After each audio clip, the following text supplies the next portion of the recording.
सत्संग होने का कारण ही है कि विजय बाबू के सूत्र कि शुभ विवाह के उपलक्ष्य पर यह सत्संग रखा गया। बहुत उत्तम काम किए। शुभ काम में अच्छे चीज हो जाना बहुत उत्तम है। उत्तम चीज सत्संग है। सबसे बड़ा उत्तम सत्संग से और कुछ हो नहीं सकता। अभी हम लोग वेदवाणी सुन रहे थे। भगवान ने वेद का वाणी, भगवान ने वेद कहते हैं कि हे मनुष्य को चेता रहे हैं कि हे मनुष्य, जगत प्रसव करता ईश्वर का तत्व रूप जानने में चाहते हैं तो बुद्धि योग कीजिए। बुद्धि योग कहते सत्संग को। तो गुरु महाराज ने कहा धर्म कथा बाहर सत्संगा अंतर सत्संग ध्यान भंगा। दो तरह सत्संग कहा गुरु महाराज करने के लिए।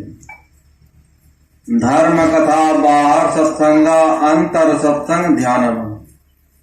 तो बाहरी कथा प्रसंग अभी हम लोग सुन रहे हैं, इसमें जानने आएगा और आंतरिक सत्संग करेंगे तो पहचान में आएगा। तो क्या पहचानेंगे? पर परमात्मा को पहचानेगा। पर परमात्मा तो रूप में कैसा है? अगर सही तत्व रूप में अगर नहीं जानते हैं तो हमारे सदगुरु महर्षि दल बहादुर पार महाराज कहते थे, नहीं जानने कारण ऐसा माथा वाला, ऐसा हाथ वाला, ऐसा रंग रूप वाला, उन्हीं को हम लोग भगवान ईश्वर मानते हैं। लेकिन संत महापुरुष कहते हैं कि पर परमात्मा को उसका कोई न रंग रूप नहीं है, उसका कोई न रंग है न रूप है। जिसका रंग रूप नहीं है उसका कैसे पहचानेंगे? इसलिए वेद भगवान कहते कर पहले बुद्धि योग कीजिए। तो बुद्धि योग करेंगे तो क्या होगा? आपको जानने में आएगा, जानने में आएगा। और परमात्मा का गुरु महाराज कहते हैं अंतर सत्संग ध्यान भंगा। गुरु से युक्ति लेकर साधना करेंगे, आपको पहचान में आएगा कि परमात्मा किस रूप में, पहचान हो जाएगा। इसलिए गुरु महाराज का दोनों तरह सत्संग कीजिए।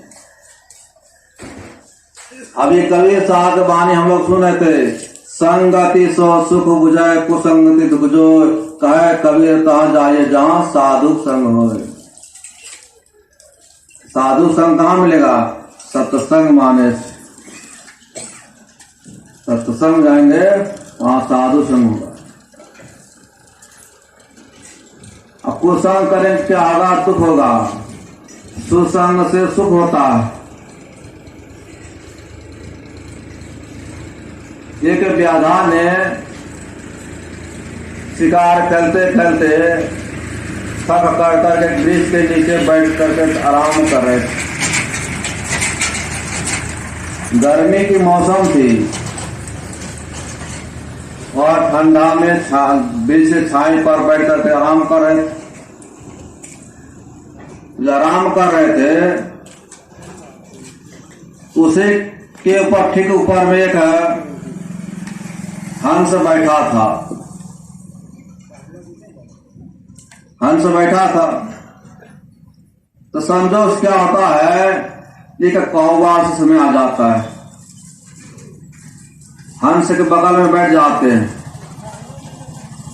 हंस के बगल में जब कौवा बैठता है तो कौवा क्या करता है? बीट कर देता है। तो बीट कहाँ पड़ता है?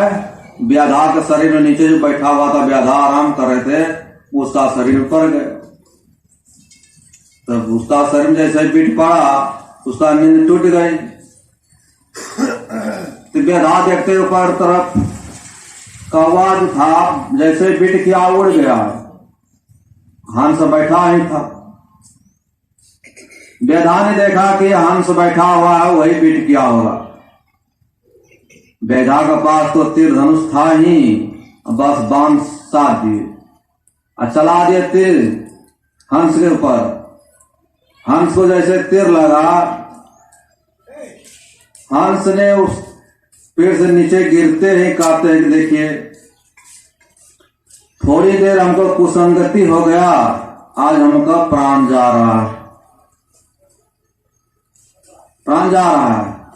अभी कवि साहब वाणी कर, संगति सो सुख जाए कुसंगति दुख जो, कहे कबीर कहां जाए जहां साधु संग हो। साधु संग करने क्या होगा, आपको सुख होगा, शांति मिलेगी। इसलिए हमारे परमराज और संत सदगुरु महर्षि दास बहादुर कहते थे, अगर हम लोग अपना कल्याण चाहते हैं, सुख चाहते हैं, तो ज्ञान और ध्यान को अपनाइए। ज्ञान ध्यान कहाँ मिलता है? ज्ञान ध्यान सत्संग माने से मिलता है। अगर सत्संग मानेंगे ज्ञान ध्यान की सौदा मिलेगी।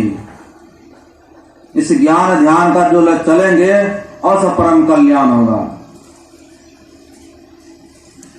परमात्मा गुरु माता कहते भजो साध गुरु ये गुरु दाता दया।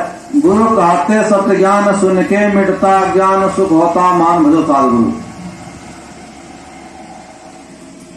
संत सदगुरु अच्छे उपदेश देते हैं। संत सुंदरराज महाभाई कहते हैं, सांचो उपदेश दे भले भले सीख देत, समता सुध कुमति को हरतु है। मार्ग बताए देत भाव भगति देत, प्रेम को प्रति देत आवारा भरतु है। ज्ञान देत ध्यान देत, आत्मा को बताए देत ब्रह्म में चरतु है। संत महापुरुषों के वचनों को चलते हैं और परम कल्याण होगा। जैसा संत महापुरुष कहते हैं वैसा करेंगे और परम कल्याण होगा। इसका ज्ञान तो संत सदगुरु बतलाते हैं। तो संत सदगुरु ज्ञान कहाँ मिलेगा?